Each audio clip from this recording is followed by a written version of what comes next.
तळोदा तालुक्यातील धवळी विहीर ग्रामपंचायत अंतर्गत येणाऱ्या रोजवा प्लॉट गावातील ग्रामस्थांच्या यातना काही संपत नाही।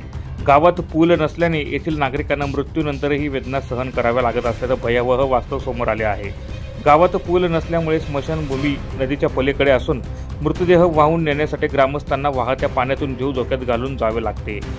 23 ऑगस्ट रोजी गावातील खत्री रेवाजी तडवी वय 65 यांचे निधन झाले। 24 ऑगस्ट रोजी अंत्ययात्रा निघाली। मात्र पुरामुळे स्मशानभूमीपर्यंत पोहोचणे ग्रामस्थांसमोर मोठे आव्हान ठरले। गेल्या काही दिवसांपासून झालेल्या मुसळधार पावसामुळे नदीला मोठा पूर आला होता। तरी सुद्धा पर्याय नसलेल्या ग्रामस्थांनी दोरीचा आधार घेत अत्यंत धोकादायक परिस्थितीत नदी पार करत मृतदेह नेला।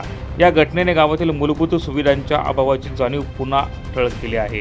ग्रामस्थांचा सवाल आहे की जिवंतपणी जरी यातना भोगाव्या लागल्या तरी मृत्यूनंतर तरी सन्मान मिळावा ना। स्थानिक प्रशासनाने तातडीने पुलाची उभारणी करून नागरिकांच्या मागण्यांना न्याय द्यावा अशी ग्रामस्थांची आग्रही मागणी आहे।